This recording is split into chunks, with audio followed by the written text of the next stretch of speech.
Welcome, everyone, to Southern Virginia University, the fields at Southern Virginia University, as we are getting ready for a doubleheader of soccer. Women's game first, as Southern Virginia gets ready to host the Christopher Newport Captains, and then the men's game to follow. I'm Jim Bresnahan. I'm joined here by Mike Harmon, as usual. And Mike, of course, we had some rain problems over the weekend, had scheduled a doubleheader against Salisbury in soccer that was wiped out. But now we're ready to go here on this Tuesday night from Buena Vista. Again, with a soccer doubleheader, women's game coming up first, and followed by the men's game. Yeah, unfortunately, the weather didn't cooperate too much, and we got games tonight with Christopher Newport. We'll pause for a few seconds as they have a prayer and national anthem.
We're ready to go here again from the fields at Southern Virginia University. Doubleheader today. Southern Virginia taking on Christopher Newport, as Southern Virginia comes in with a record of 3-7 in women's soccer, facing a Christopher Newport team that is 6-3-1 on the season. And Mike, they're going to start a stretch here, a 3-week stretch now. The men and the women playing a lot of soccer games over the next 3 weeks. They're going to be playing, by my count, 8 games in 3 weeks. And, of course, they had their game with Salisbury over the weekend canceled and rescheduled, I believe, at least for the women, next Monday. So the women will be playing today. They'll be playing also Friday against Wesley. Then they turn right around, play Salisbury next Monday, Mary Washington next Wednesday the 14th, on the 17th at Penn State Harrisburg, the 21st against Marymount, 24th of October at York, 27th. Season wraps up at Frostburg, so a lot of games in a 3-week span. Yeah, once the conference season starts, it's fast and furious. There's no time to rest, and unfortunately the Knights really need a break to get some of these injured people back that are sitting over on the sidelines. There's a few that are back in the starting lineup tonight. There's still a few that are going to be coming in as subs, and then there's still some that are on the injured list for another couple weeks. And how's the lineup looking tonight for the ladies for Southern Virginia? Well, starting in at goal will be Savannah Uri, and she's one of the ones that they got back, and they're happy to have her. Then we have number 3, Mackenzie Cottle. Number 4, Sarah Sorensen. Number 5, Lily Winterton. Number 11, Cammie Miller. Number 13, Victoria Slade. Number 19, Chloe Lewis. Number 22, Alicia Blackham. Number 26, Emily McFadden. Number 30, Jackie Barlow. And number 32, Lauren Hatchett. And when you look at the noticeable missing people, at least from the starting lineup, the two that come to mind right off the bat would be Gamby and Monson. Yeah, Monson's available to play tonight.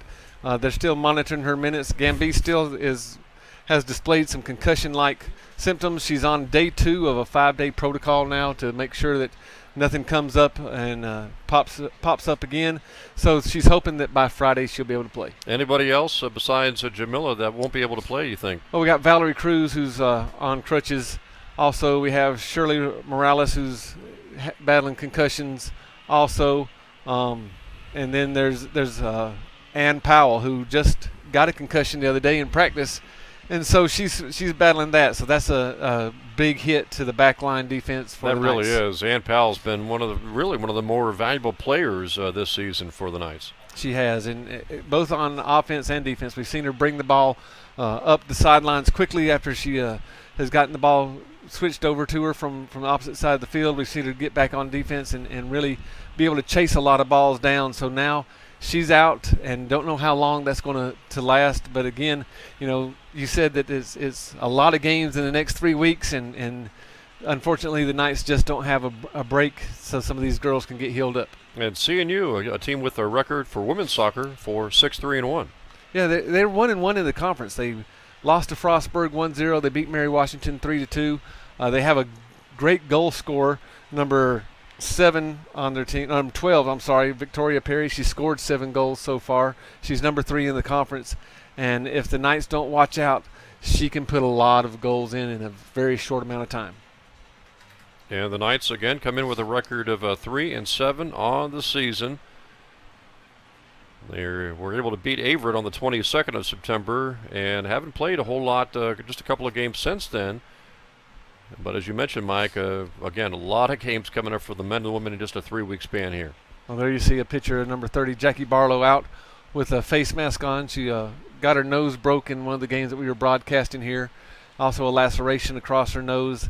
The laceration's healed up. The nose is still healing up, so she's out there playing with that. Yeah, we hate mask to jinx on. anybody, because I think the last game we said who hasn't been hurt this season. I think we mentioned Ann Powell, and boom, she gets hurt in practice. So, yeah, it's just one of those years where everybody seems to be going down one right after the other. It's kind of like dominoes. Unfortunately for the Knights, they had such promise to begin with. They still have a chance to make it into the conference tournament, and that's what they're really shooting for. But as you've talked about, every time, not every time, but a lot of times when they're facing these capital teams, they are facing not just good teams, but very good teams. Yeah, there's very good teams, especially the CNU. They were picked to be one of the top teams in the conference this year. Frostburg really surprised them and took it to them, and we're seeing that Frostburg now 2-0. They're on top of the conference, and they're an excellent team. So there's no easy nights for the ladies to come out and play. And of course, we'll have the men's game following this game, and throughout the evening we'll try to update you on the other fall sports for Southern Virginia. We do know, of course, football lost yesterday, Mike, at Wesley. No big surprise there. And now the Knights get ready for homecoming coming up on Saturday against Montclair, Saturday 1 o'clock in football action. Yeah, short week for the Knights. Also, short week for the ladies here after they play today. They're going to be playing on Friday night to get out of the way of the football game and the men's soccer game, so we don't stay here all night long. It's nice that they're able to do that. They'll play Friday at 4, and the men's football game Saturday 1 o'clock, followed by the men's soccer game at 5 o'clock on Saturday. It was interesting over the weekend to see who ended up playing and who ended up canceling because of all the rain last Friday and Saturday. Well, unfortunately, fortunately, the storm kind of went more northeast of us, but we did get a lot of rain, and there's some places that got just torrential downpours. I'm glad we weren't in South Carolina. That was nasty. Hammered. Yeah. Big breakaway here for the captains. And left side trying to center the pass. CNU trying to get a shot off here. Knights obviously want to get this ball out of there. CNU doing a good job, Mike, trying to do some passing around the perimeter. And this has been one of the things that we noticed the Knights all year long, just not being able to really clear the ball effectively to give themselves a little bit of breathing room. Big challenge tonight, of course, for the women, taking on the CNU women, but maybe even a bigger challenge facing the men in game number 2 today. Yeah, CNU's men's team fought their way back to win last week to stay 2-0, but they are a very, very good team and very explosive also. That was Cami Miller kicking it out momentarily. Good weather tonight, though. No rain, obviously, and not too cool temperatures. Not yet, but as the sun starts going down up here in this little valley that we have, the temperatures will start to drop, and well, look at we'll the low. feel a The big low difference. was only supposed to be about 50 overnight, so didn't figure it'd be too cold. Good soccer weather, though, and hopefully the Knights can pull off a bit of an upset. Knights came in with 3 wins on the season. CNU with 6 victories on the season, but as you mentioned, Mike, 1-1 in the Capital. And that's all that really matters right now to all these teams is what's their ranking in the Capital and how many wins do they get there. Knights, of course, have only played 1 Capital game thus far. That was that road trip to St. Mary's about a week or so ago. This ball has been in the Southern Virginia defensive zone for quite some time here, Mike. Yeah, not being able to clear it out effectively. Also, you have to give CNU a great amount of respect because they are a very disciplined team. They know what they want to do, and they execute very well. And they're very patient, working the ball around, trying to make sure they maintain possession of the ball. That time they kicked it out, and so the Knights will have it. Victoria Slade with the throw in. Again, we got some ladies playing in positions that they're not really comfortable in. I know they've practiced in these positions and they're getting used to the people playing beside them, but still, this is kind of like the opening part of the season for them, trying to get reintroduced to the players that they're playing with. And sometimes different positions and certainly different combinations, different units out there almost every game, it seems. And that's just the nature of the game right now with all the injuries. Good centering pass. Nice play by the Knights defense to kick that ball out of there. Yeah, Victoria Slade coming in and just giving up her body. What's the number one thing the women really have to work on for the Knights? Is it just maintaining control and their passing? Well, the execution of trying to break through this defense that the Christopher Newport captains will put on. Also, trying to get that first goal. That's going to be a huge thing that the Knights need to do just to make sure that their confidence level increases. Hatchett knocks it away after Pinckney for CNU had brought it to the left side.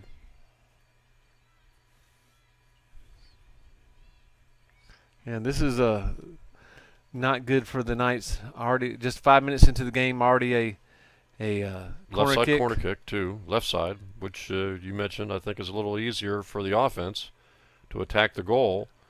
Towards the middle, header off to the right of the goal.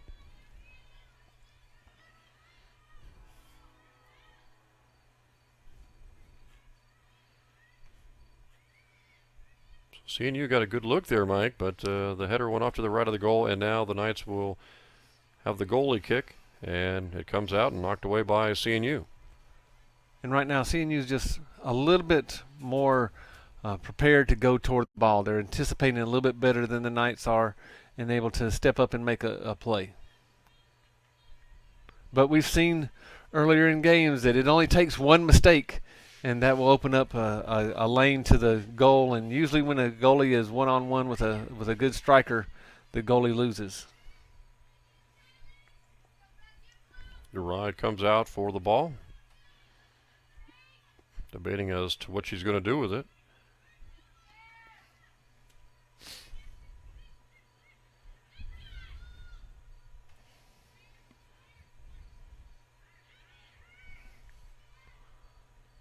Got a lot of volleyball games coming up too on the schedule. We'll try to get you that information along the way this evening. Nice centering pass, but the Knights are able to get that ball out of there, at least temporarily.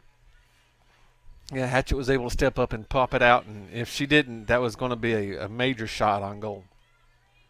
Here's Pinckney on the left side for CNU with it. Now here's a Pinckney, lost it, knocked away by Hatchett. Throw in by CNU.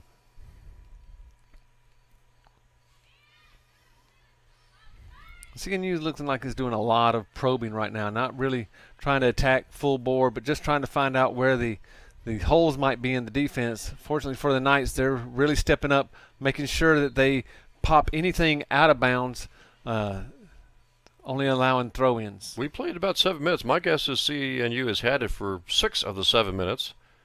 But again, on the scoreboard, still tied here, 0-0. As we talked about before, we don't want to see the Knights defense have to face and withstand a lot of pressure.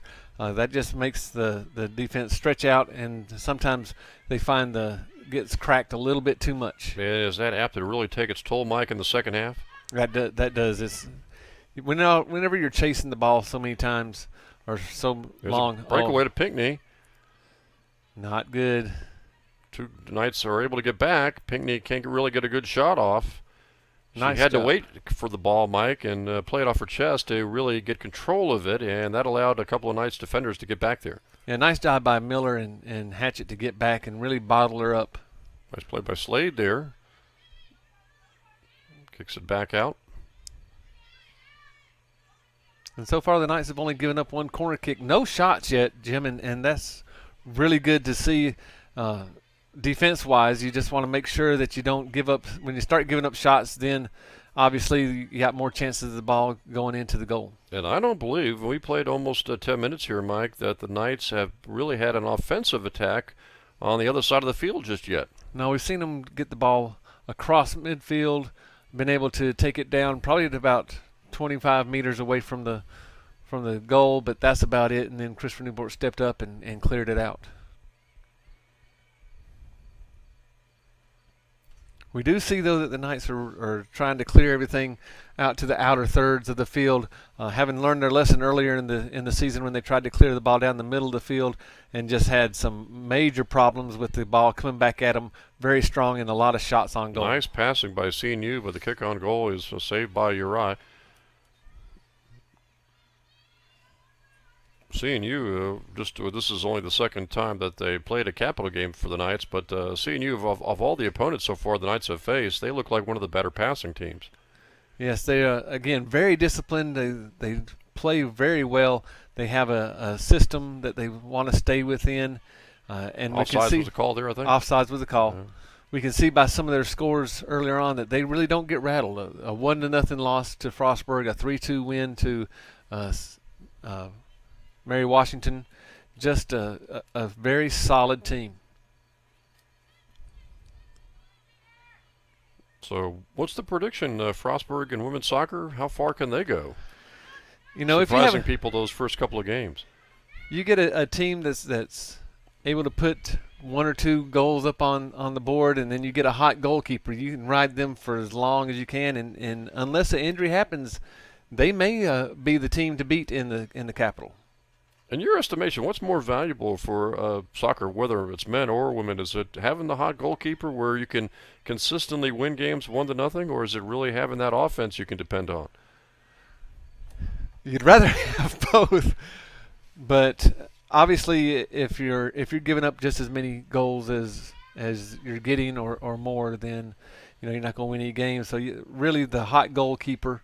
And if you can score one or two goals and you have somebody that can keep the ball out of the net, then you can ride them a long way and do a lot of damage. Of course, you don't see too many 6-5 games consistently. Not too many. Again, though, once injuries start to happen, then that's when things start to really get out of whack.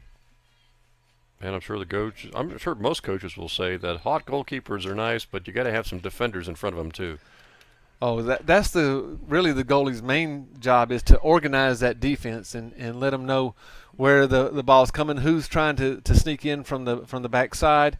And if the goalies don't talk, then it's really not the defender's fault. They're depending on the goalie to let them know where the ball is and where things are happening. Would you kind of liken the goalie then, I guess at least that type of communications type of goalie, to a catcher in baseball maybe? That's a great analogy. Being able to let everybody know what's going on, what they expect to be done, and where to step up and really pressure it and make the defense work. I mean, not necessarily the best athletes who can make these acrobatic saves would always make the best goalies then. No, it's the goalies that really understand angles and they're real good at communication. Uri comes out for it. Played about 12 minutes or so, and the action has been pretty consistent. CNU controlling the ball. Long clear down the field, and right now CNU is just about a step or a half a step quicker to the ball. Hopefully that as the day goes on, the Knights get a little bit more loose, let some of the nerves get out of them, and we'll see them getting to the ball a little bit quicker. Seeing you with a few numbers now, moving up the right side. Nice shot on goal. There's Uriah again with a save. Uriah has been pretty busy here in the first 13 minutes. She's done a great job. Really, the defense has done a great job to cut off a lot of angles and giving Uriah just one thing she has to worry about.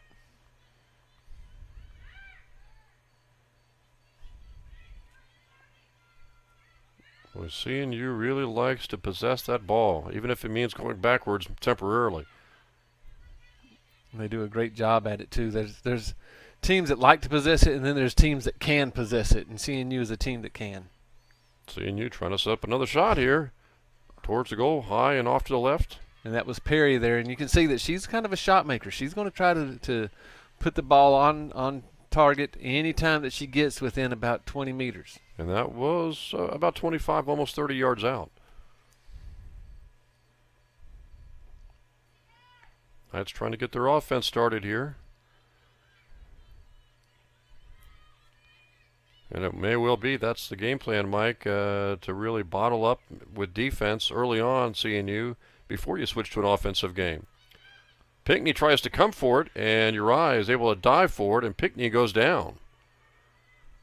Yeah, they'll stop the clock to check on her. That's one of those deals there, and maybe you saw this in the Bridgewater game at the very beginning. The person who runs towards the goalie, they got to make a split-second decision if they're going to go ahead and keep perhaps pursuing the ball towards the goalie or get out of the way. And the goalie really has all the advantage because she's able to go down onto the ground, cover herself up, protect herself. It's really the offensive player's duty to go away from the contact, and that time she just got a little bit submarine there, probably got her ankle caught underneath her just a little bit. Doesn't feel good, but get up and hopefully be able to walk it off and have no ill effects later on. Pinckney, it looks like, is trying to walk it off. And if it is a ankle little twist or got pinned back underneath her, this is the best thing for her, is actually the movement. Don't want to take her off and let that ankle start to stiffen up. Well, Pinckney is a freshman from Charleston, South Carolina. Sure, she's been paying attention to the news here in the last few days. Yeah, it's just a lot of rain that's fallen all over South Carolina. I think they said that they got enough rain in a couple hours to fill up a Olympic-sized swimming pool for everybody that lives in California. Kick comes out. Cottle has it and loses it to a CNU player. Now the captain's on the attack again. Momentarily, now the Knights have it.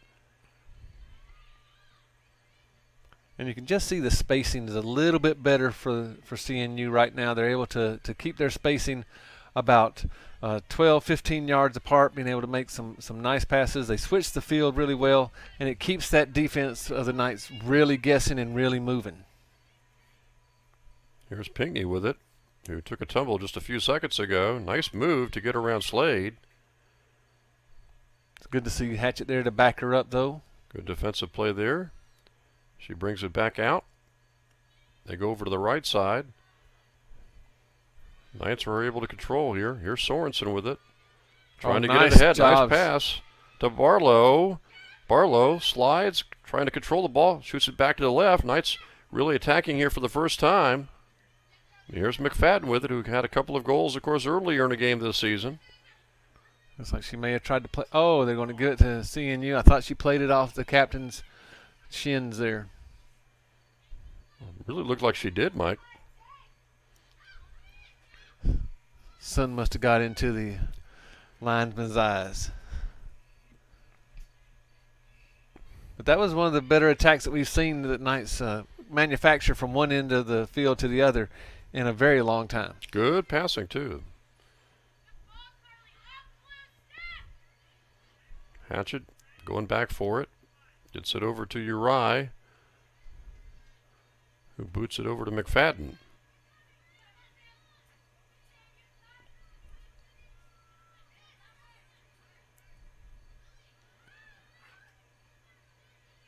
Looked like some almost indecision there by CNU as to who was going to get that pass.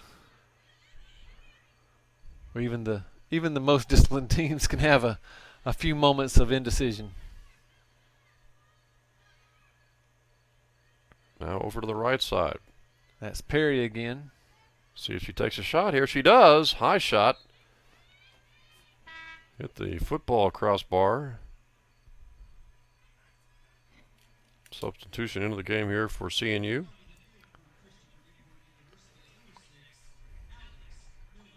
Alice Miller is going to be coming in. She's a sophomore from Midlothian in Virginia. And we may see Christopher Newport substitute a lot here, trying to keep as many fresh people out on the field again to make sure that passing stays crisp. But also, we've seen some great attacks coming, especially down the right-hand side. With the injuries, though, you wonder how many players are available for substitutions for Southern Virginia. Yeah, that's we're waiting to see what's going on. You might see some that are over there starting to warm up. It looks like that's Nakamoto starting to run up and down the sidelines a little bit, trying to get a little loose, maybe getting ready to come in. Sorensen with it, lost it. And now Miller up the left side, battling through a couple defenders. It'll go to Uriah, and she'll pick it up. Again, Miller comes in and almost pays dividends right off the bat. Again, you see those fresh legs, and even though they've only played about 27 minutes, 27 and a half minutes, just those fresh legs make a huge difference. Kimmy Miller knocks it out, so CNU will do a throw-in.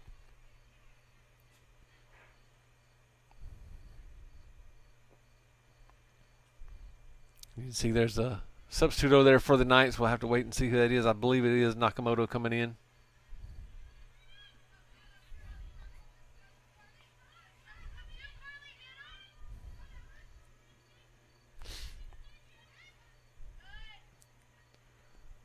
Winterton trying to get the stop. Pass goes past a CNU player and goes right to Uriah. Yeah, but that's a dangerous pass right there. Those seam passes that has been able to plague both the men and women's teams over the past couple games. Men are going to come into game number 2, Mike, with a record, I believe, of 1-9. They've just won one game this season. That was a road contest. Still looking for their first home victory, and as you mentioned, a big challenge for them in facing the captain's men's soccer team. They're really struggling trying to find their offense right now, and we don't know where it's going to come from. We know they have some talented players. The talented players, though, just really aren't meshing the way that Coach Patino would hope they would. And, of course, the men have had their share of injuries throughout the season. Yeah, and it'll be interesting to see who's available for them tonight also. Well, here comes Monson into the game. Yeah, Monson and Nakamoto come in. So we'll see if Tatiana, how she is health-wise, and if she can maybe jumpstart the offense. I know all of them are fighting the cold and flu that has been going around the university. So breathing is really something that they labor at right now, and that's not good for if you're a soccer player. It'd be good to get Gambia eventually, too. It's kind of hard to replace her athleticism. Yeah, big, strong body who's not afraid to go in there and mix it up with anybody. Monson throw in to Barlow, over to Slade. Now it's Winterton with it. Kicks it towards the goal. Easy save here as the goalie comes out. Yeah, she just tried to chip that ahead and hoping that someone could run underneath it. Just unfortunately for the Knights, that little build-up they had just ended like that.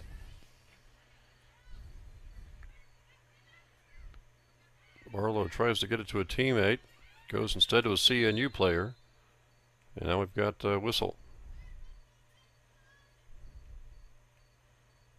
Barlow maybe skinned her knee. Yeah, probably have a little blood on her, so they have to stop it and get her out to clean that up. And that's the unfortunate thing about playing on artificial turf is it will slice you up just like a rug will. But the great thing about it is you can almost never get rained out on a turf field. Only lightning and wind can get you there. Avery Bishop checking in to replace her. And you can almost see the little rug burn slice there on her knee.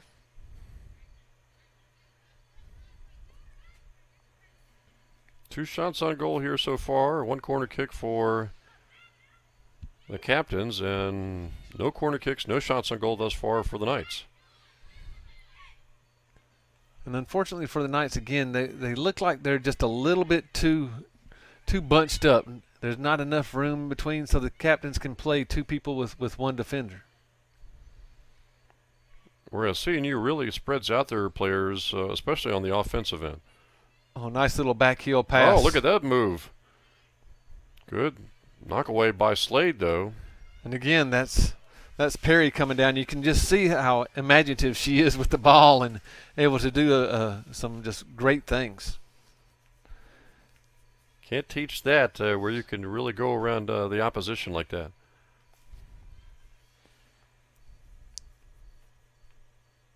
So the key here is to clear the ball out as quickly as possible.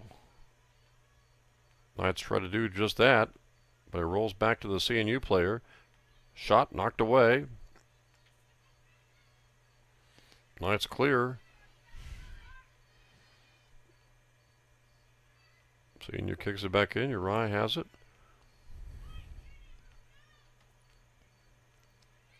Oh, this is not good. Long shot towards the goal, and it sails off to the left, and the Knights really dodged a bullet there. Oh, Perry saw an open goal there and just got a little bit too excited. Again, you'd rather be lucky than good sometimes, and right now the Knights' luck is holding out. She was trying to go to the left of Uriah and just went a little bit too far left and too high. But Uriah kind of made a mistake coming out like that, Mike, and got away with it. Well, she made the mistake wasn't coming out. The mistake was when she threw the ball. Just didn't have enough on it, and it went right to Perry. Perry was able to hit it down and then start to attack.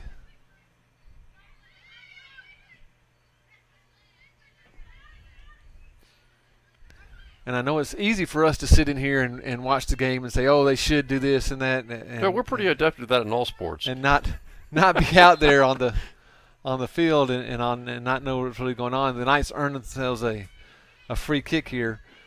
But it really just looking back at this game so far, it's just the spacing is a little bit off for the Knights right now. Here's Slade with a kick. Will she take a shot at it, Mike? No, tries to center.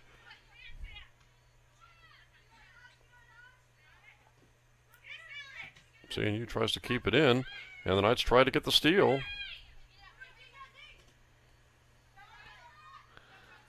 Throw in for the Knights. Quick throw in, but it's headed away momentarily. Winterton has it, lost it. And now that's a clear. That is definitely a clear, 30 or 40 yard clear.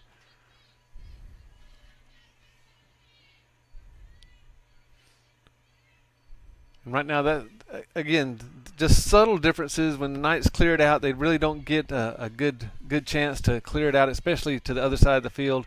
And we just saw a long clear by the Captains. Knights trying to really possess the ball right now with some passes, but after a couple of passes, the extra pass seems to go awry as CNU takes it away. Well, and you have to give CNU's a lot of credit too, as they're putting a lot of pressure on the ball, being able to attack the Knights when they're trying to go on to offense.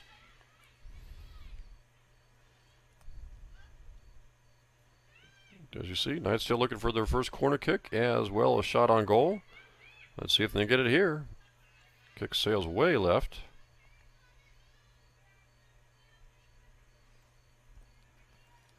Again, it looks as if Mackenzie Collar was just trying to chip it over the top and hoping that someone was making a run at that time. And just little subtle things such as being one step slower or not really reading what your teammate's trying to do can make a huge difference in a game like this. CU's really dominated as far as possessing the ball, Mike, but again, it's still scoreless on the scoreboard. And that's the biggest key. I'm sure if we talked to Coach Strawrock right now, he'd be not really happy with the way the team's playing, but very happy with the outcome of what's going on right now, being in a 0-0 tie with CNU. CNU with Player coming up the left side. That's Miller again. Tries to go through a couple of defenders. Knights try to take it away. Miller still got it. Centering pass. Shot knocked away by Uri. Knights clear it finally. Nice save by Uri there. Again, those are going to be the things that may start to get into the mind of Victoria Perry, the 7-goal scorer for CNU captains. Just not able to really put the ball away in the goal, and she's had several good looks. Uri at that time really came out and did a great job of stopping the ball. She's had good looks close and from a little further out.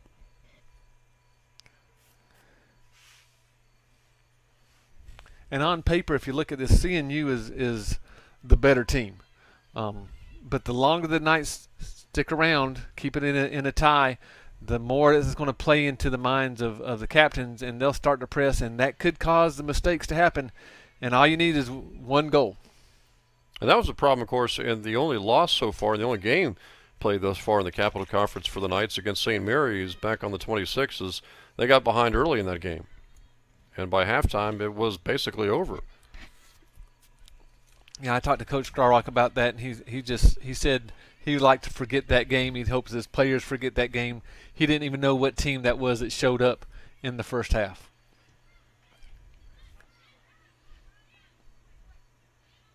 That's last time they played a home game, of course, on the 30th, last Wednesday, losing at home to Barton.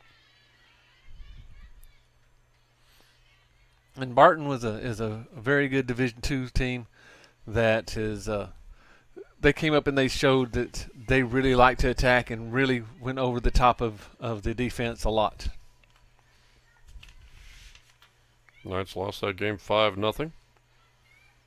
They scored 4 against Averett on the 22nd, Mike, and since then, just 1 goal in a couple of games. Well, they scored that 4 in the first half, and That's we true. thought that was going to be a onslaught and awakening for the offense itself.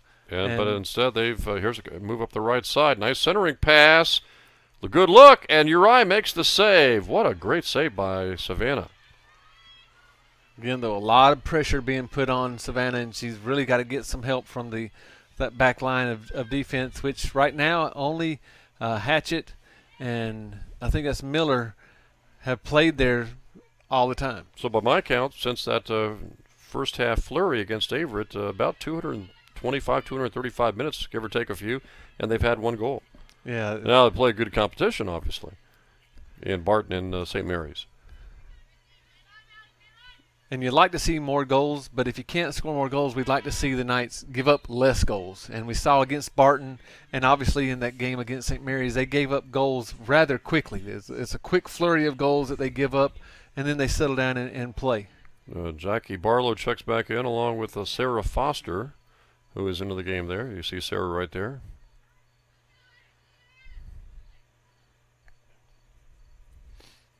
Now, I did talk to some of the players, and they said that since that time, their practices have really been a lot more intense, not only on the coach's side, but also the player's side, and they're trying to step it up. They really have done a lot of things that they've gotten back to some basics and really think that that's going to help them progress through the rest of the season. I kind of wondered if, with the injury situation, if the practices might get actually less intense. Well, you mentioned Ann Powell getting hurt in practice. They're really wanting to go at it, and it's usually when you start to slow down, that's when the injuries start to happen. So you have to go full speed, but not just full speed, but go full speed with a lot of intent. Oh, this Over the top. No offsides called. Shot rolls into the goal. Trickled in. And CNU has his first goal of the game. And that's Allie McWilliams. So the Knights played about 30 minutes of keeping CNU at bay. They're not, by any stretch of the means, out of this game yet, unless they fall back into an old habit of giving up 1 or 2 more goals rather quickly. The key to that goal, obviously, was the pass, though. The pass right over the top, and a great timed run by McWilliams, right, not to be offsides. That was the key, and so the Knights fall behind here 1-0 with 15:39 to go in the first half. Now the key is to try to find some offense, Mike, while at the same time not giving up any more goals to fall further behind. Well, you know right now that CNU's really going to press. They like sharks. They smell blood in the water. They want to attack even more because they can tell that, or they can see from earlier games that the Knights do have a chance or an opportunity that they give up a lot of goals in just a few seconds. Knights trying to gain possession. Foster has it, gets it ahead to a teammate. Knights trying to work it upfield now. Still looking for their first shot on goal.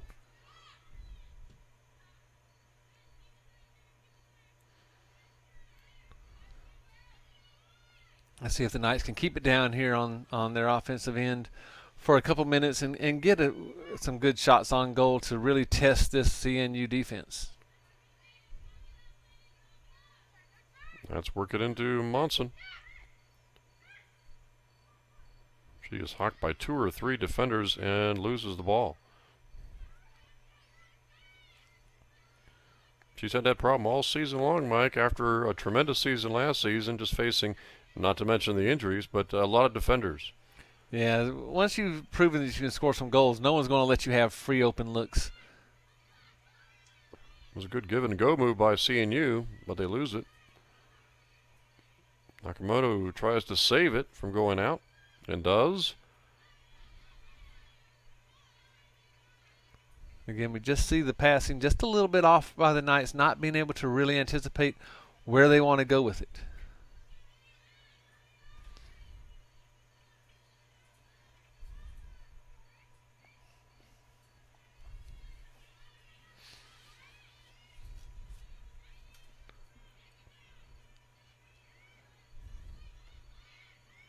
It looks like the defense of the Knights has settled back in, and maybe they've kind of stemmed the tide of the captains being able to really attack. Here's Perry with it, looking for a shot from the left side. Tries to do a centering pass, and it's knocked away by the Knights. CNU very quick getting to that ball, though, Mike. And a shot is blocked away by Winterton that time. Again, nice job of giving up her body, turning into the shot. Looks like we'll have a sub for CNU now.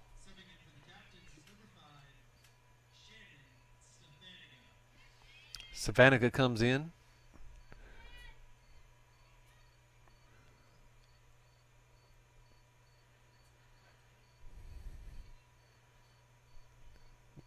She's a freshman from Fredericksburg, 5'4". Knights with a throw and trailing here 1-0.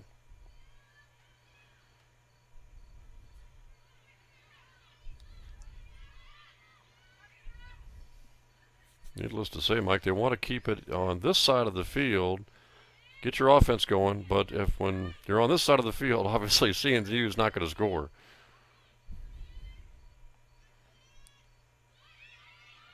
CNU tried to split defenders. That was Perry trying to go through 2 defenders. Knights take it away.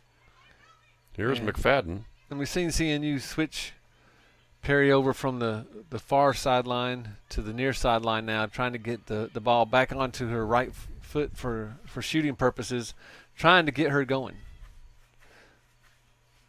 The Knights, on the other hand, seem like every time they try to attack or bring the ball down the field, they're on that far sideline, and that really cuts off half the field that the captains don't have to worry about. Quick throw in by CNU.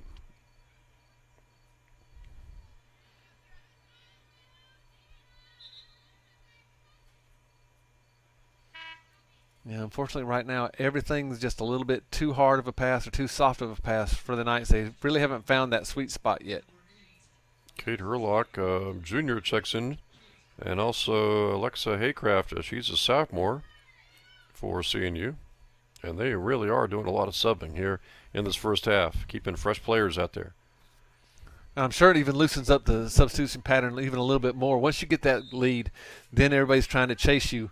You can sub in a little bit freer and try to keep those fresh legs in. Barlow had a good idea trying to head it over to Monson, but pass goes awry and CNU takes it back. Now the Knights have it.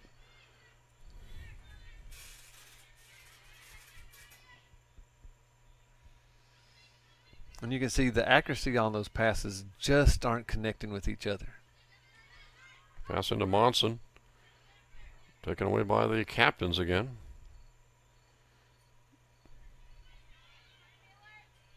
Miller chasing the CNU player who gets the pass.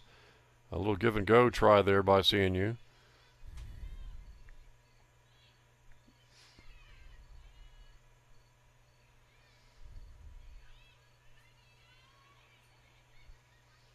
And again, just to the naked eye, it just appears that CNU just anticipates a little bit quicker and able to get to the ball about a half a step faster than the Knights. And that's what's really led to them being able to keep the ball down on the defensive end for the Knights.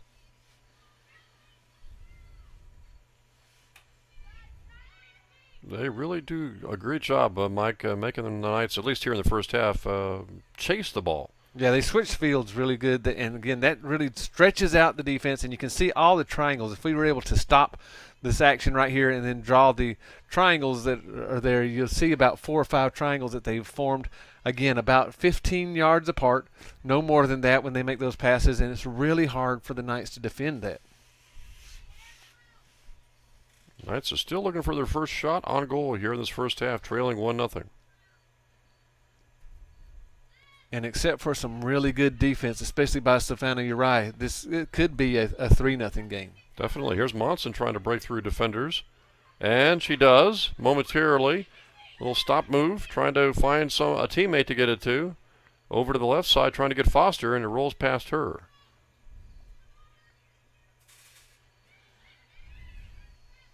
Five shots on goal now for CNU. None so far in this first half for the Knights.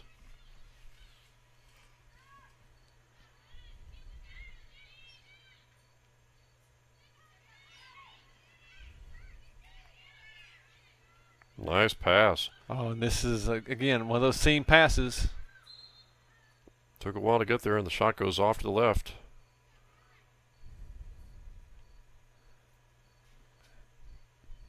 Wonder if they called offsides. Looks like they did. Yep. Call offsides on captains there. Oh, they're bringing it way back, so it was a foul way before that.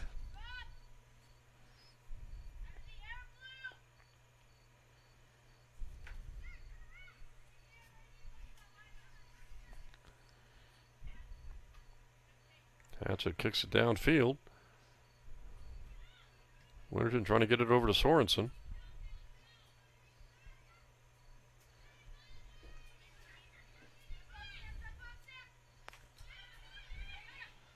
Down to Monson, but the goalkeeper comes out. Stops any attempt by Monson. Well, the good news is that goal that was scored about 5 minutes ago. The Knights haven't given up that flurry of goals that we've seen in 2 or 3 minutes from a previous goal being scored. So it looks like they may have got that sorted out.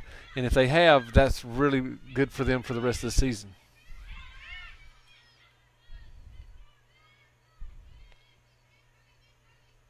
CNU's really controlled the action in this first half. 1 goal, lots of shots on goal, and a couple of corner kicks.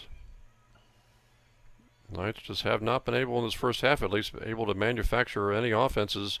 That shot goes off to the right of the goal. No, we've seen that the Knights are able to get the ball down to the offensive end 2 or 3 times. Haven't got the shot off yet, but they're starting to explore some of the weaknesses of the CNU defense. Hopefully they're able to discuss that a little bit more at halftime and be able to really exploit CNU. And it'd be great if they could figure out a way to get Monson going. You can see on a couple of occasions here in this first half that how tough and viable offensively she could be as a target. But then again, obviously CNU knows that as well. Yeah, they're not going to let Tatiana really get off on her own. She's going to have to try to manufacture something for a teammate, and then maybe have the teammate give it right back to her, and then have an open shot. Sorensen's pass for McFadden too far, so a throw in for CNU with 5:50 to go until halftime.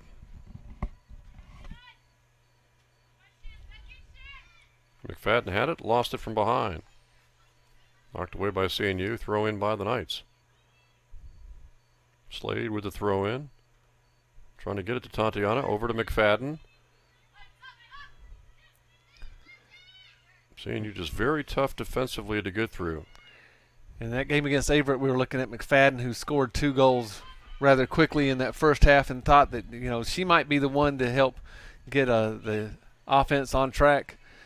Since that time, we really hadn't seen a lot from her, and she might be hitting that so-called freshman wall where they play so many games in so many weeks that they're not used to, especially in high school. And sometimes you just happen to be right place, right time, as she was in those games where she got the 2 goals. It was right after then, of course, Jamila Gambi got injured, and we really haven't seen much of her since then.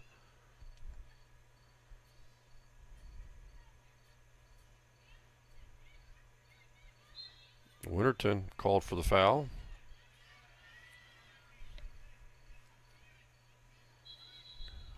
Tried to start the ball really quick, but not in the spot where the foul occurred. Nice job by the referee to be on top of that. Let's see how CNU plays this. Do they try to go over the top and get someone going toward the goal, or does she try to shoot right at the goal? About 42 yards away. A lot of players down there for CNU to try to pick up a loose ball, which they did.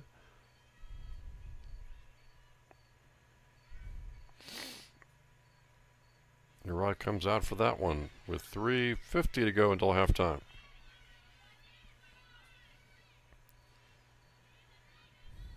Again, a lot of good looks by CNU, but not a lot of real hard attempts at finishes. Just don't know if that's the Knights' defense that's preventing that, because we've seen Savannah Uri come out and make some really good plays, or maybe that the CNU's just not really adept at finishing off some of these great passes. Perry's had a couple of good looks too, but not able to score as Uri makes the safe move and kicks it out. Throw in Nakamoto there, trying to steal it. Centering pass. Knights knock it away momentarily. Here comes a shot towards the goal, way over the goal.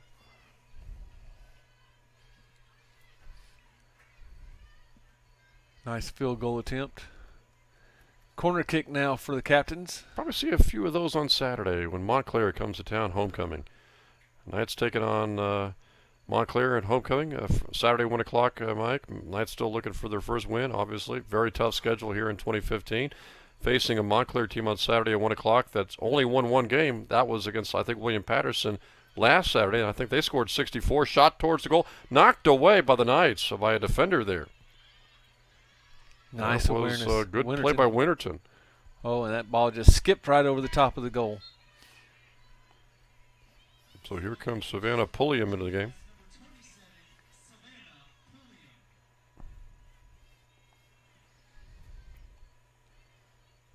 So just with a couple of minutes to go till halftime.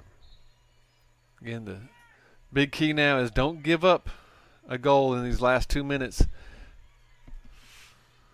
What will be the bigger, provided of course that doesn't happen, and we go into halftime 1-0, Mike, what's going to be the big discussion, you think, for Coach Graurock? Is it going to be about his defense, trying to shore it up even further, or really trying a way to find a jumpstart that offense? Well, they're going to have to get the offense going. They're behind now. You can't just stop CNU from scoring. You have to score once, or at least once on your own, to try to get this to go to overtime. So I'm sure the major talk and discussion is going to be, what can we do to make sure that our offense at least gets some shots on goal?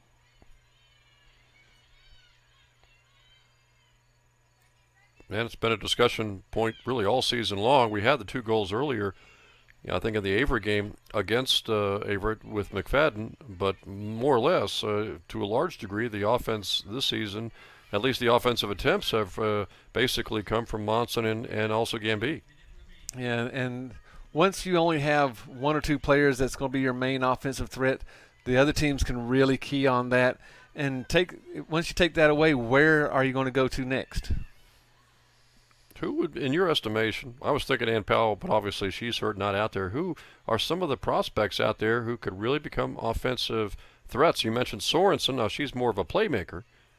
Well, we thought McFadden at one point could be, and still can be. Yep. We saw Nakamoto there, who's now back playing defense up at the front. Shot into the goal by CNU with 22 seconds left. That shot perfectly placed upper left corner. Alexis Haycraft. And there's really nothing that Savannah Uriah could do on that shot. No, that was just perfectly placed in the upper left, and there was no goalie who was going to be able to stop that shot.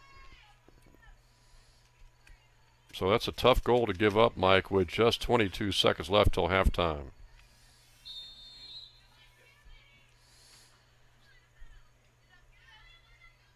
That really changes the complexion of this game going into the second half, down by 2 goals now. Oh, it definitely does. Now the Knights are going to have to take a few more chances. And CNU, if they're a counterattacking team, which looks like they can be, if they smell blood in the water and see that the Knights are out of position, they can find more opportunities on goal. So we are at halftime here at the Fields at Southern Virginia University. The first game of our doubleheader, with the men's soccer game against CNU to come in game number 2. But here in game number 1, in the women's soccer matchup between Southern Virginia and Christopher Newport University, it is CNU 2 and the Knights nothing at halftime. We will take a little break and come back for a second half action, so stay with us.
Jim Bresnahan back here with Mike Harmon here at the fields at Southern Virginia University. We're at halftime. CNU leads Southern Virginia women's soccer action 2-0, Mike, and the stats in that first half obviously dominated by CNU, the captains. Yeah, the offensive stats totally dominated by the captains. 14 shots to 1 for the Knights, 6 shots on goal to 0 for the Knights. Obviously, the biggest offensive stat are the 2 goals that Christopher Newport has. 2 corners for Christopher Newport, 0 for the Knights. Other than that, it's been a relatively clean game. Only 2 fouls called on each team. So great clean game. Now we got to see if the Knights can get their offense started and get some shots on goal. And you look at those 2 goals that Christopher Newport had in the first half and talk about those a little bit. One was obviously an excellent pass, and the other one came with 22 seconds left in the half. Yeah, unfortunately, that one with 22 seconds left to go, Savannah Uriah had no chance at trying to stop that upper left-hand corner. Just tucked it in there, and Savannah, even though she made a valiant attempt diving for it, not even close to it. And that first goal, of course, coming with an over-the-top pass that was just a fantastic pass. It was a great pass and even a better job of staying on sides by the captains. So what do you think Coach Graurock really focused on down 2-0? As you mentioned, you got to really be aggressive now. If you try to win this game, you got to really obviously pick up the offense. Well, they've got to try to manufacture something to get shots on goals. If you don't get any shots, then there's no chance of scoring a goal at all. So I'm sure that may have been what the whole halftime was about. Was, ladies, we've got to do better on our offense, and really spacing and passing has to be better. Yeah, I'm thinking that's the key. I mean, you've got to be able to maintain possession of the ball and not turn it over before you can actually obviously take a shot. And they only had, as you mentioned, Mike, just 1 shot in that first half. Well, we'll see as the half goes on. Is their spacing better? If the spacing is better, then you can make the passes don't have to be as precise. Oh, here comes CNU on a break. Shot knocked away by Uriah. What a save that was. She fell right on the ball.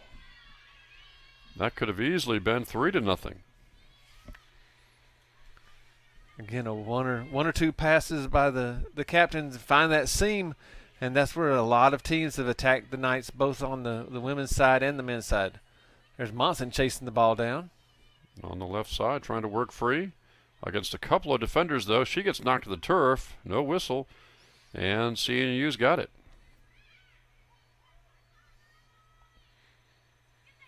Tough for Monson, Mike, when she's facing that kind of double team.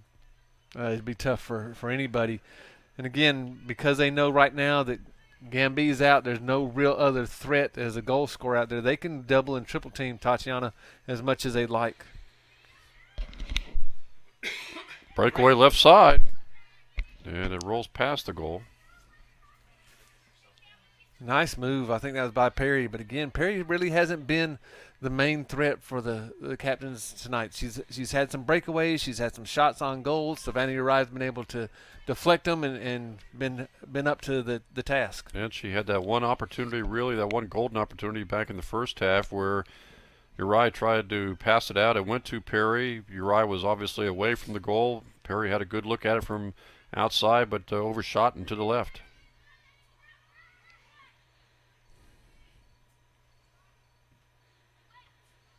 Seeing you trying to center there, but the Knights knock it away. Sorensen. Nice give and go. Sorensen gets it back. Trying to bring it upfield. Over to Cottle. Out of bounds. Throw in for the Knights.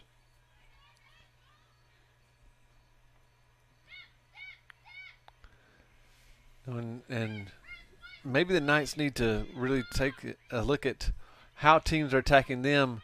See how great the advantage is when they do those long seam passes, and maybe put that in their offensive arsenal.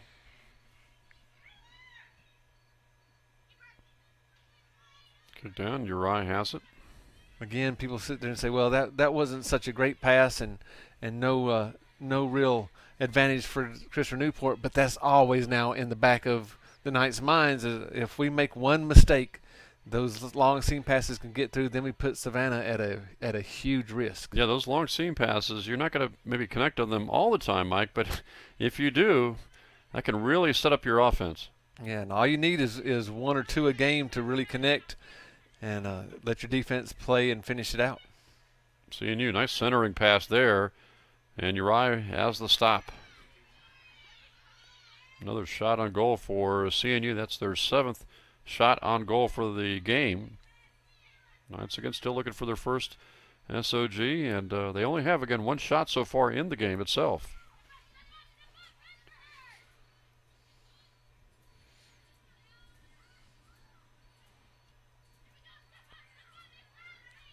Another thing that you can kind of see, maybe not so much on video, but as you look out and watch them play live, is some of the height difference in the Knights players and the players from CNU. There's some young ladies out there from CNU that definitely have a great advantage height-wise, especially up on the striker in front line.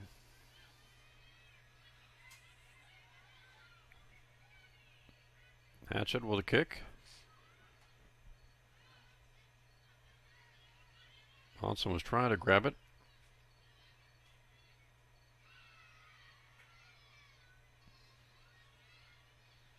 And CNU's done a lot of subbing. You know, one of their players who got at least knocked to the turf, I haven't seen her back out there, Myasia Pinckney. But then again, the CNU team looks like they're pretty deep. I don't know how their injury situation is shaping up, but they made a lot of substitutions in that first half. Yeah, and we talked about earlier how once you start to sit down, especially during halftime, that ankle can probably tighten back up. So it may take her a little while on the sidelines to get a little bit loose. Sorensen with it, trying to get it ahead to a teammate, to Cottle. Cottle has it left side, battling through a couple of defenders, and it's taken away by the captains.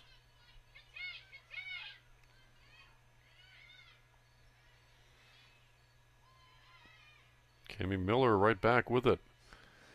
And so far, we've seen a little bit more aggressive nature by the Knights. It hasn't paid off for them yet for shots or shots on goals, but at least they're keeping the ball more down into their offensive end. Oh, it's like night and day when you compare it to the first 7 minutes of the first half, as that shot sails off to the right.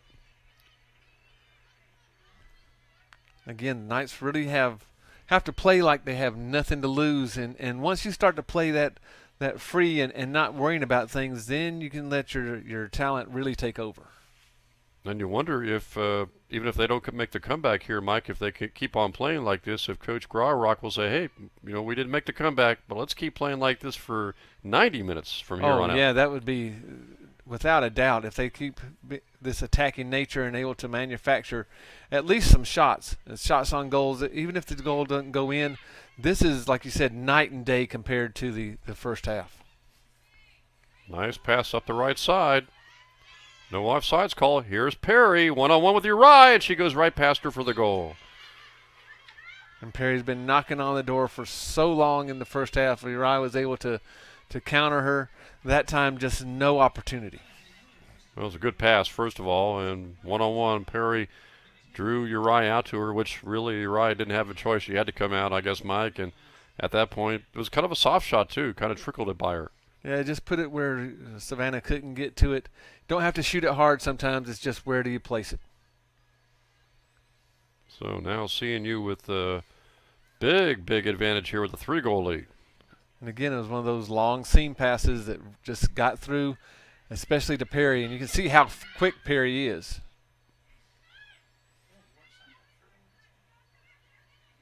Stolen away by CNU momentarily. Cottle gets it back over to Slade.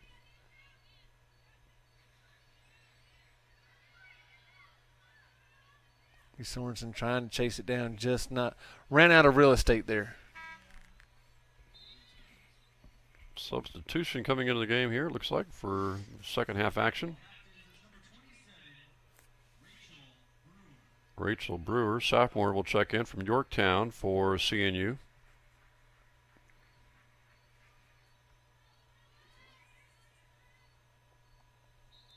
And now with a 3-0 lead, we may not see Pinckney come back into the game. Might just tell her to put her sweats on and get ready for the next game.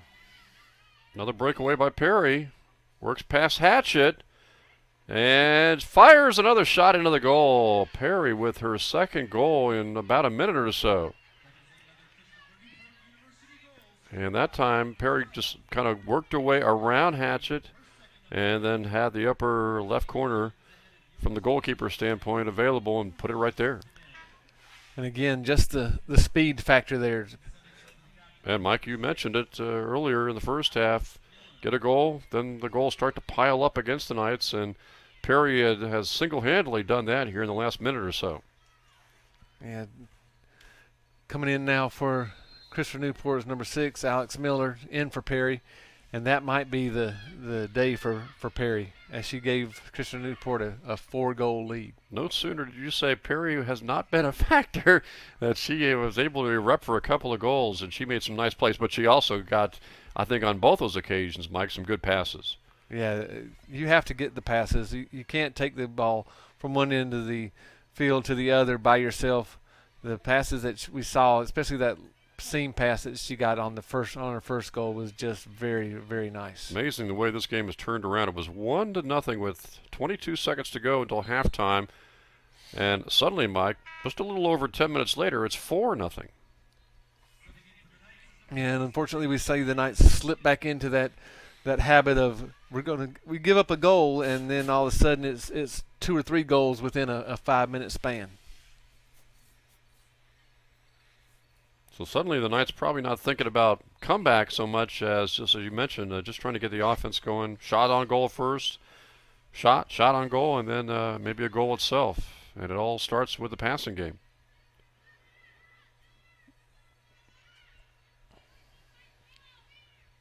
Don't forget, this is the first game of a doubleheader coming up in the nightcap. We will have the men's soccer game between CNU and Southern Virginia. The Knights will come in with a record of 1-9 on the season, but Mike, they'll be facing a CNU team with a record of 8-0-3. Yeah, and as disciplined as we see the lady captains, the men's team is going to be just that disciplined and a little bit more athletic.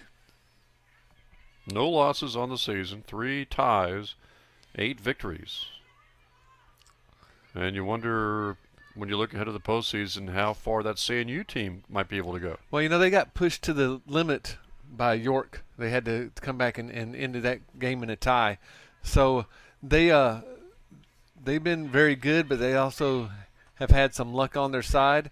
At 8-0-3, that's not the greatest record that you want to see when we talk about taking the next step of advancing to on a national basis. A national basis and being one of the top 10 or 15 teams. Another substitution for the captains, as Gabby Gillis, a freshman from Leesburg, Virginia, checks in. A lot of Virginia players naturally on the CNU roster. And speaking of a top 25 showdown, we just had a top 25 showdown in our neck of the woods down at Lynchburg. Lynchburg College took on Washington and Lee, both of them in the top 25. Women's soccer, yeah. In women's soccer, and Lynchburg was able to pull out a 1-0 win. Yeah, Washington Lee actually having a pretty good fall athletics. Football team still undefeated after beating Guilford on Saturday.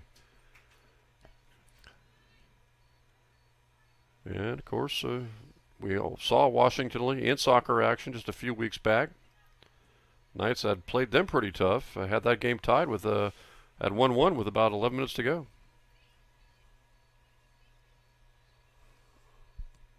Again, unfortunately, just a lack of goal scoring opportunities has really put the Knights in a hole this whole season. Just not tonight, but if you can't score goals, then you're going to have a long season. And I know you mentioned the men have struggled with their offense. Who's really struggled more, you think, at this point of the season? Because the women have had their flurries, the 4 goals against Averett, and again, a lot of injuries for both teams. But both teams have really struggled with their offense. Well, I think if you ask both coaches, they would say that my team's struggling more. Just unfortunately, right now with the lack of scoring by the men's team in so many games and only having 1 goal scored for so long, I'd say that there's more struggling with their offensive game than the females are. Although both of them just aren't clicking at all. And it goes without saying. when it comes to the injuries and the lack of offense, not a good time to really start getting into the heat of capital play. No, that's one of the horrible things about being you're having your conference season at the very end of the season is those injuries can pile up, and everybody wants to play those pre-conference games in order to get ready for the conference, but that allows for just a lot of injuries, and this year the Knights have really suffered a lot of injuries. Sita Naragi checking in, 5'2" senior from Vienna. You know, Perry's just a junior. This good team we've seen tonight from CNU. A lot of good underclassmen, too.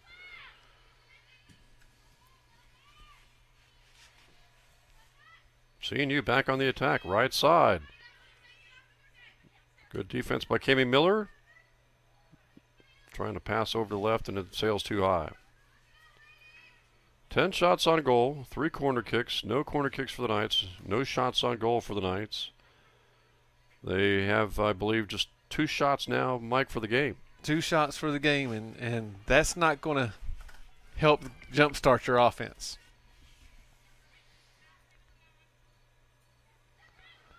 And they started out this second half with the first 5-6 minutes really keeping it in the CNU end. Now another shot goes in for CNU as a little bit of a breakaway by Megan Wiest, senior from Midlothian. She kind of snuck out of nowhere, got through the Knights defense, point-blank shot, put it to the left side, right past Uriah. Suddenly a 5-goal lead now for the Captains. Yeah, and you can't play any of that on Uriah. That's all on the defense, that she was able to dribble through 3 or 4 defenders. They just didn't step up to stop her. You know, and this is not what you want to see the Knights start to. That's 3 goals in 5-6 minutes? Yes, and again, a lot of goals in a short amount of time. That's been the MO of the Knights, and we're starting to see that now. Yeah, when you go back to that goal that came right at the end of the first half, you're talking now 4 goals in essentially about 15 minutes.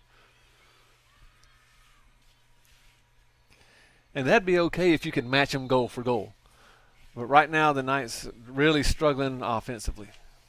And so the Captains suddenly have a 5-goal advantage with 30:15 to go.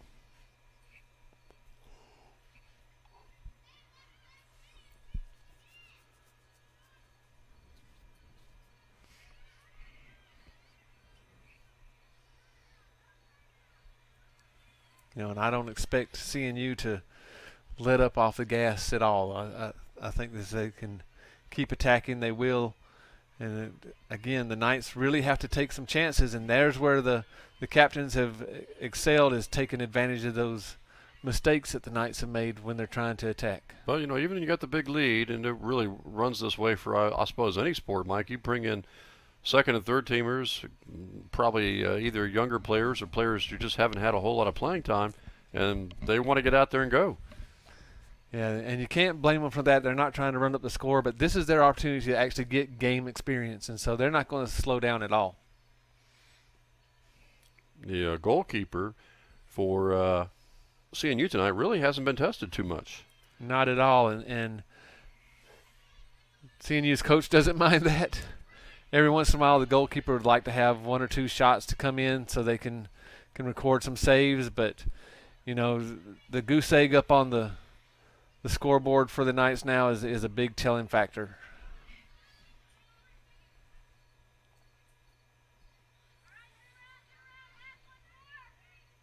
I'm sure Coach Grawrock would like to see down the stretch here, Mike, the offense jump start, trying to get, as you mentioned, shots on goal, and ideally at least 1 or 2 goals. But then again, this is not a stage of the game, too, where you really want to see anybody suffer an injury when you're down 5-0. Yeah, they really have to concentrate on what they're trying to accomplish right now. And in doing that, not try to go one-on-one. Don't make this a personal thing. Make it a team thing so they can try to figure out what can they do to score 1 or 2 goals in the first half. I think if they could score 1 or 2 goals in the first half, that would make a huge change in the outcome of the games.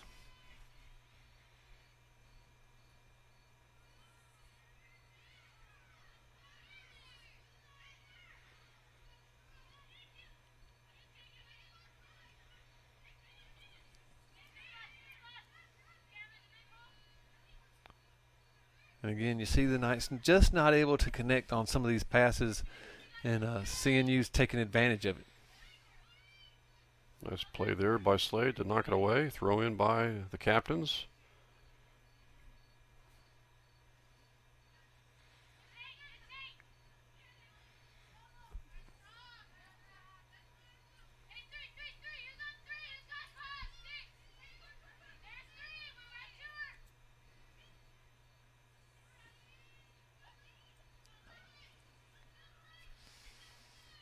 Again, you see CNU taking it back, switching the sides of the field, just really spreading out that defense of the Knights.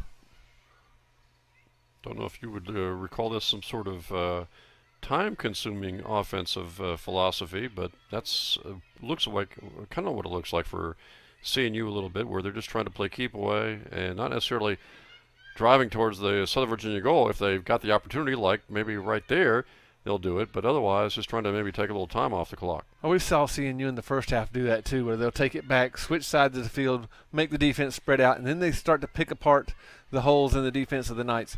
I don't think they're really trying to take time off the clock as much as they are trying to manufacture great runs toward the goal and then shots on goal. Slade kicks it back towards Uri, who comes out for it.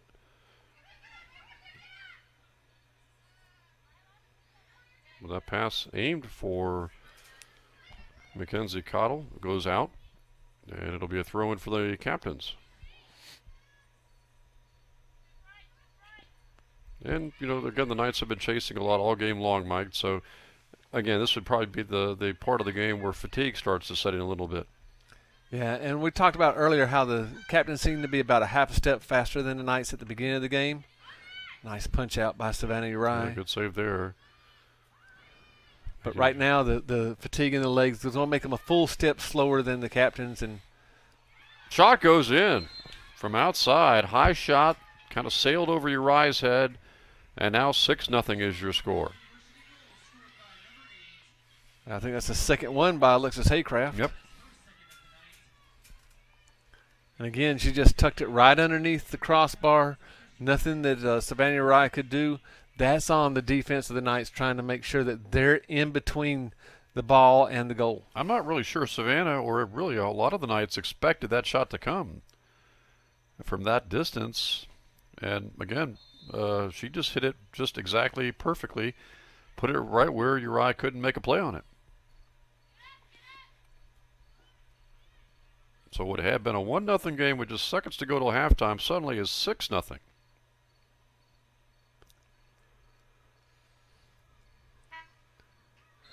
And this has got to be the nightmare of the coaching staff for Southern Virginia. Is we play really good for 44 minutes and change, and then all of a sudden the gates open up and we give up goal after goal after goal.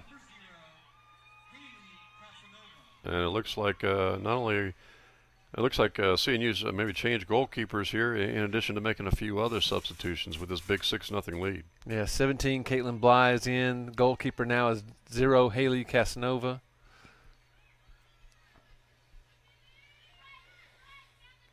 Captains had a deep bench, and they are using it as they get another breakaway. Basically a 2-on-1 shot from outside, stopped by Uri, and the rebound shot goes in. Are they going to count that?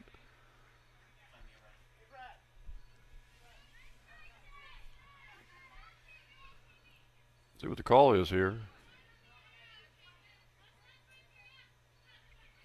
Oh, and the referee's telling the linesman, "I'll come talk to you."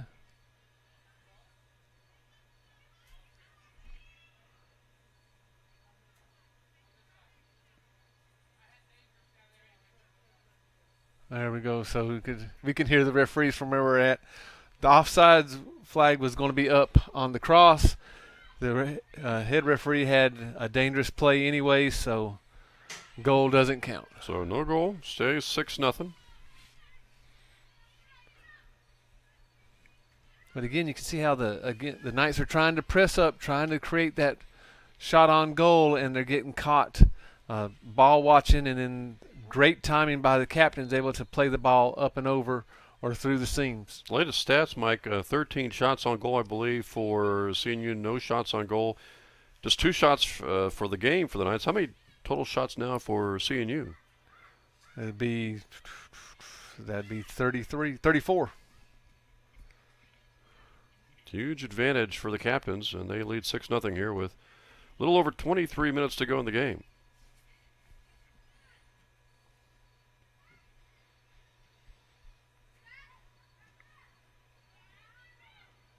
Well, Mike, the Knights' next game will be Friday, homecoming weekend. Friday, 4 o'clock, they'll take on Wesley. And when you look ahead, Wesley, how they've done in women's soccer, and, of course, the other key question for Friday, Mike, will be is the health of the Knights. Who can they get back who won't be playing tonight? Jamila Gamby, will she return on Friday? We'll see.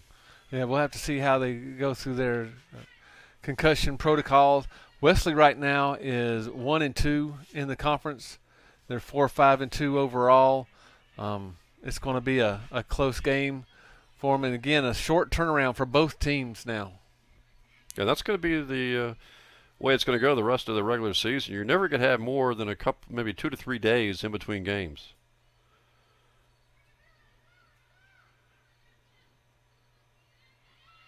You know, they don't really have to worry about postponements, weather-related cancellations, usually in the fall, like you do maybe in the winter and the spring, or early spring. Yeah, this was a unusual postponement that we had with last weekend. A lot of the Capital Conference teams went ahead and played it safe, make sure that none of the athletes were going to be put at risk, and postponed a lot of games. Fortunately, like we said earlier, that the storm tracked a little bit more northeast of us, and we didn't get the full brunt of it, but we did get a lot of rain, and I'm sure. And generally, a lot of the D3 schools, if they were playing football, not soccer. Yes.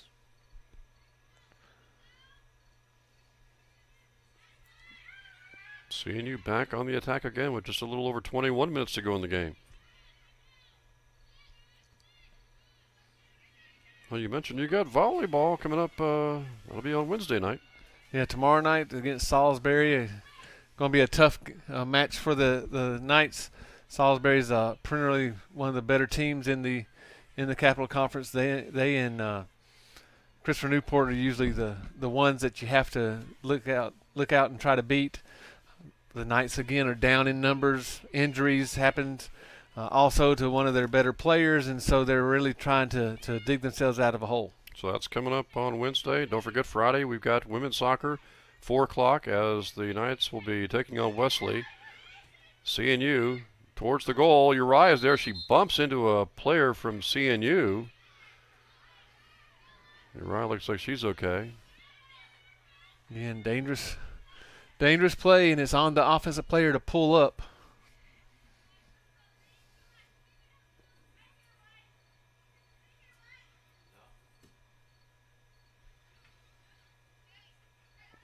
And then Saturday we've got a football soccer doubleheader. Men's soccer at 5 o'clock against Wesley. And, of course, the football game Saturday, 1 o'clock against Montclair. Montclair coming off a big win over William Patterson. The Knights still looking for their first win of the season.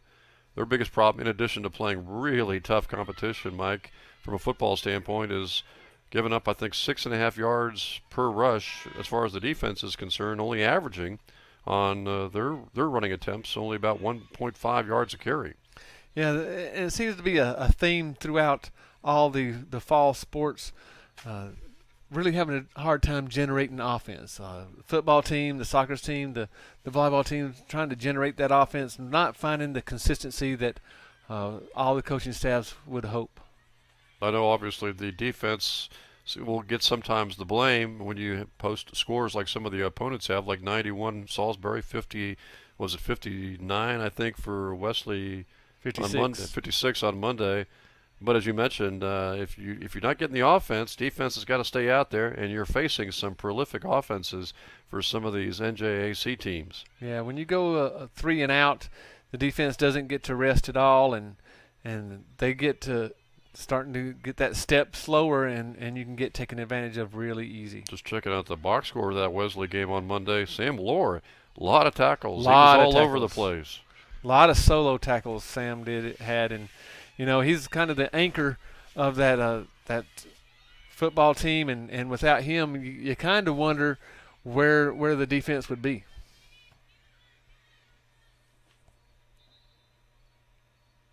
And of course, the Knights, from a football standpoint, they only have 4 home games.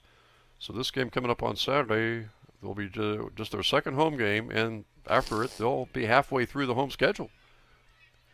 Yeah, just the way that the NJAC schedule bounced out this year. Last year they had 6 home games, so every other year you're going to have that lack of home games. Plus, their early season games, one of them got canceled, so they had to go to, I think it was Memphis, Rhodes, yep. Tennessee to play. So. And Rhodes in non-district action, non-conference action, pretty tough customer in its own right. Yeah, that's not someone you want to have to travel that far to go and play, because you're put at a disadvantage. You're traveling, they're able to stay at home, and I think it was about a 12-hour trip.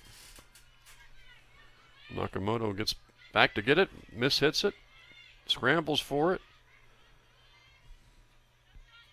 Seeing you attacking, long shot, you're right with the save.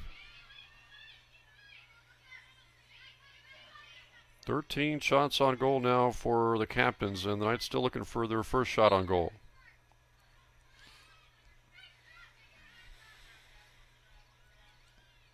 We talked a little bit about it earlier. It looks like the captains are a little bit more physical than the Knights are in this game, and not meaning physical as far as committing fouls, but being able to shield off the opponents from the ball just a little bit more.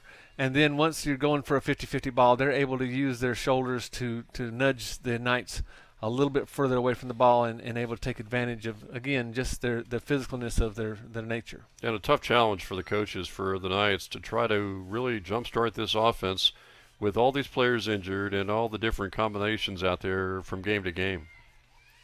Yeah, you can't get comfortable in playing with all these injuries. You never know who you're going to be playing beside, what their tendencies are, what they like to have the ball passed to them on their right foot, their left foot, and so you're constantly changing. Again, the inconsistency of having a lineup that's constant is really playing havoc on their offensive output. But perhaps, Mike, that's one of the bigger challenges facing the coaching staff right now. If Monson's not out there, if Gamby's not out there, where will you really try to at least focus to try to get some offense? Well, again, that's why they have to try to do things in a team game. We saw earlier in the season a very nice build-up and 3 or 4 touches for a goal. That's where the Knights have to get back to, is trying to go from one side of the field to the other, reverse the field, and then make 2 or 3 passes to build up for that goal.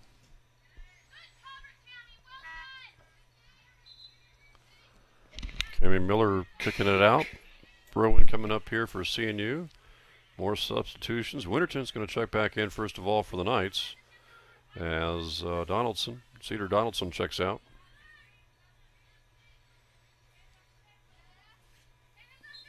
Winterton's been playing some good minutes here lately. Yeah, been forced into action and able to really step up and help the Knights out.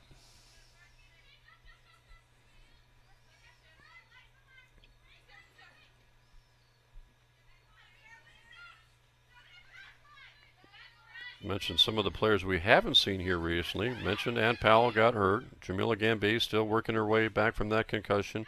How about Zoe Bradshaw? Bradshaw's still out. She has her foot in a boot, walking around on crutches. Hopefully she'll get back. I don't know if the prognosis is to get back anytime for soccer season, but hopefully she'll be ready for lacrosse season in the spring. Yeah, and I think you mentioned, of course, Valerie Cruz also out. Valerie also has her foot in a boot. So these aren't just little nagging injuries that have got the Knights. These are major injuries that have put players down for a lot of minutes. Don't think we have seen Alicia Blackham tonight. I know she's been battling through injuries this season. Alicia's been out there. She started tonight. But I haven't seen too much of her. And yeah, of course, just not able to really do a lot. I've seen Monson out there, and she's been getting a lot of minutes. But they just haven't been able to work her free, Mike. Again, a lot of defenders on Monson, who's got the ball right now. Knocked away and knocked to the turf, and Taniana maybe thought she got fouled.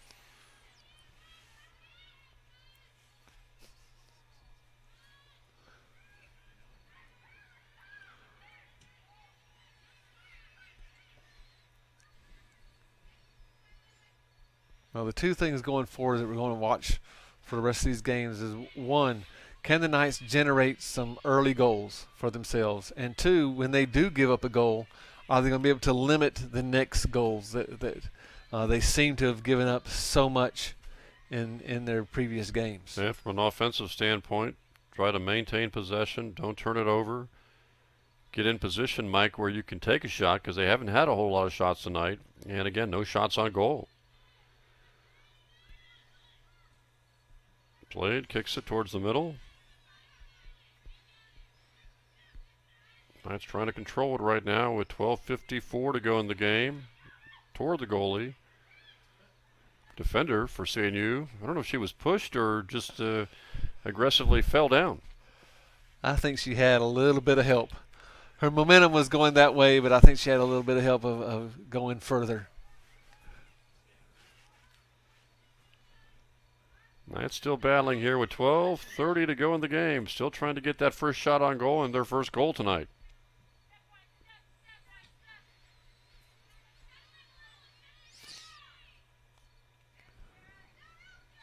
Sorensen still out there battling, trying to get it ahead. Does to Foster.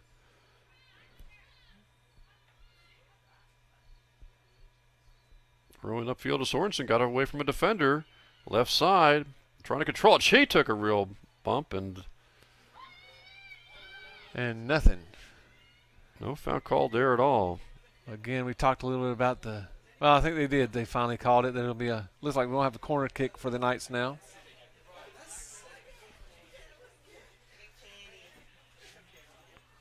Hear that chatter behind us? That's the CNU men's team walking by. Men's team's walking behind us, and they're taking the long way around. They're going out towards the cliff that happens there. Hopefully they don't slide down into the snake pit.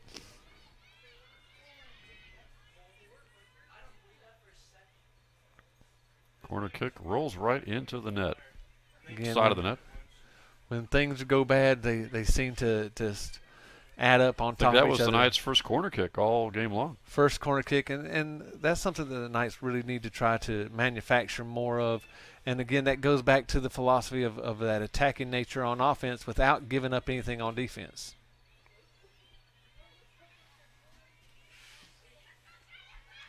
Nakamoto will try to chase it down. CNU player comes up with it momentarily, knocked away.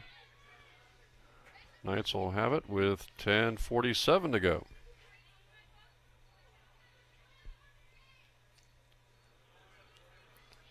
It looks like there'll be another corner kick for the captains.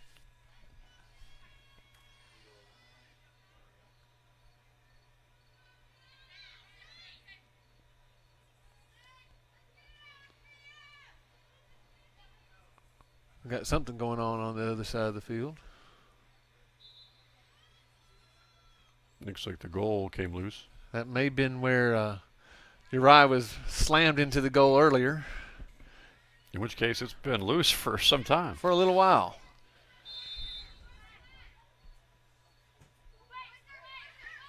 Kick towards the middle. And the Knights will have it with 10:11 to go in the game.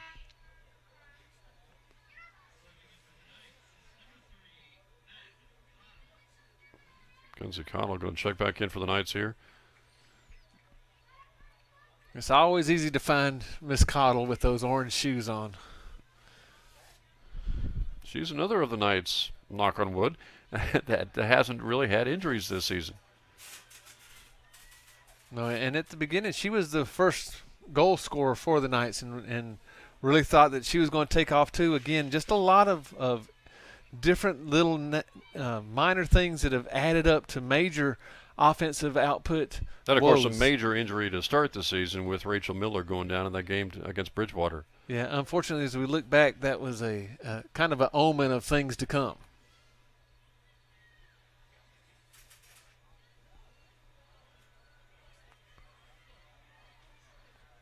A lot of the ball being ping-ponged off the heads back and forth.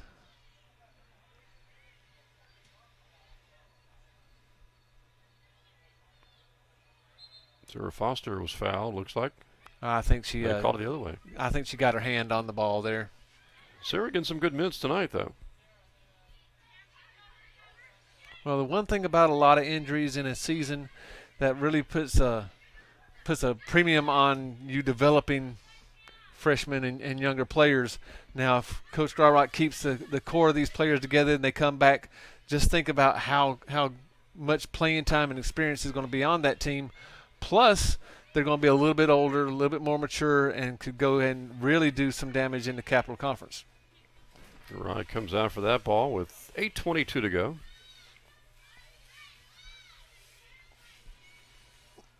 It was a 2-0 game at halftime and 1-0 with just 22 seconds left until halftime. Completely different game right now. It's 6-0. And those goals that we talked about, the 2 through 6, really came in a flurry of about 10, 15 minutes. And I believe CNU is a couple of players each with 2 goals. Haycraft has 2. Parker, right? And Victoria Perry, I mean. Perry and Haycraft. Alan McWilliams, the junior, comes in for the captains now. So from what you've seen of CNU, how will they do throughout the season in the Capital? Well, it really depends on a couple of things. We've seen how injuries can take a team out. Lack of injuries can keep a team in.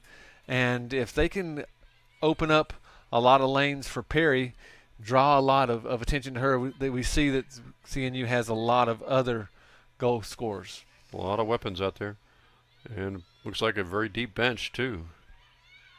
Sorensen tries to kick it close. Barlow gets in there. Battling for it. Now Foster has it, momentarily loses it. Back out to Nakamoto. She loses it. And CNU on the attack with 6:48 to go.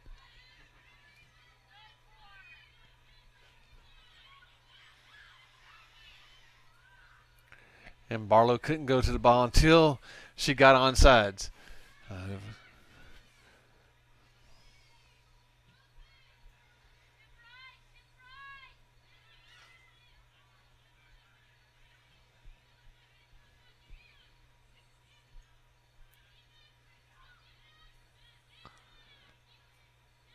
Nice job by Cottle.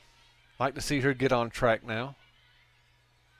She ran into 2 defenders and lost the ball.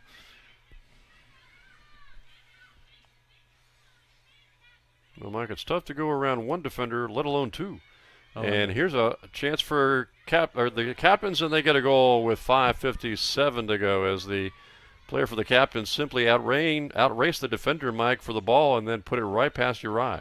And that time you saw Nakamoto get caught on the outside of the offensive player, not someplace you want to be. That long seam pass came through. Good job of shielding off Nakamoto and was able to sneak the ball right past Uri. So now suddenly it is 7-0 as the Knights will make another substitution. Patilio is going to come in. Savannah is a sophomore. And so now it is 5 goals here in the second half for the captains. They had 2 in the first half, 5 here in the second half.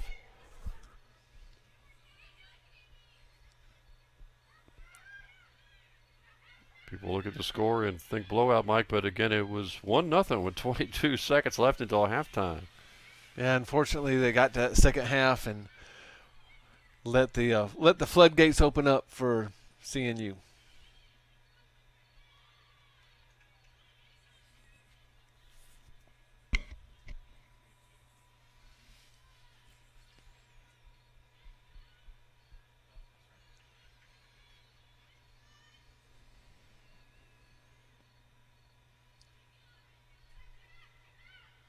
You can see CNU methodically trying to work the ball up the side. Look for them to pretty soon try to switch fields and then catch the Knights' defense not being able to adjust fast enough. CNU still on the attack here with 4:48 to go. That's Haycraft with it, number 8, who again has 2 goals today. Haycraft has 2, Perry has 2. Haycraft just a sophomore, Perry only a junior. This is corner number 5 for CNU now. Knights still looking for that first shot on goal.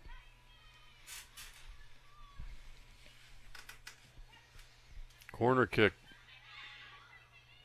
Battle for it. Cottle chases it down. Tries to clear.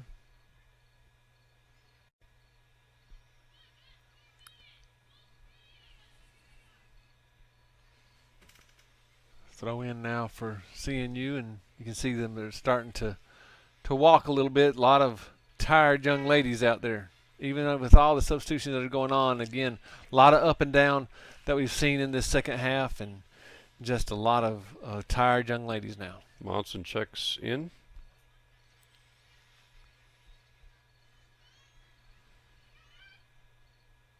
Kicks it ahead, trying to get it.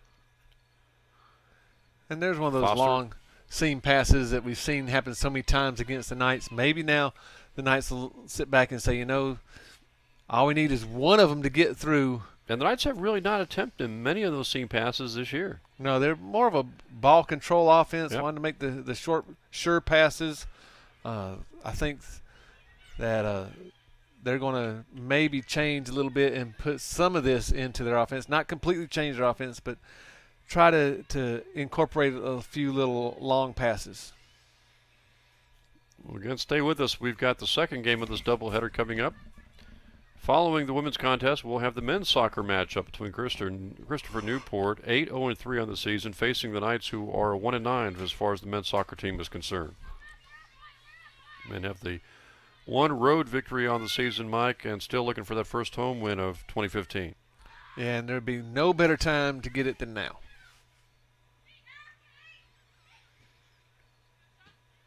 Nice slide tackle by Cami Miller.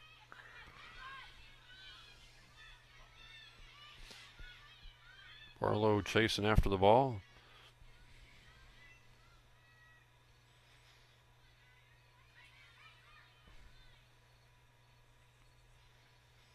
Well, you can see out there, Mike, even though they're trailing 7-0, Knights still out there hustling, trying to get that shot on goal and maybe a shot that goes into the goal. Yeah, there's no quit in these young ladies. Uri tries to get the save, does. Whistle blows.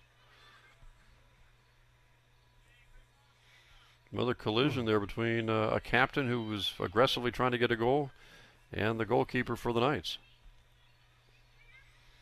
Yeah, and we've seen Savannah take a lot of punishment out there tonight. She'll be probably going straight to the training room, getting a lot of treatment done.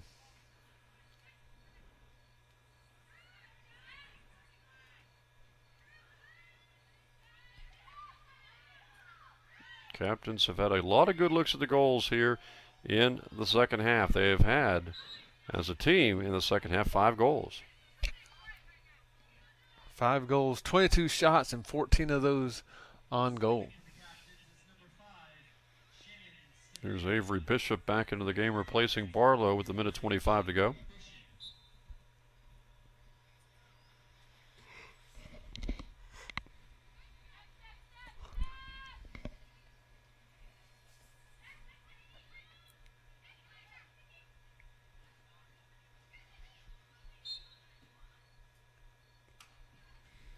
Again, a short turnaround week.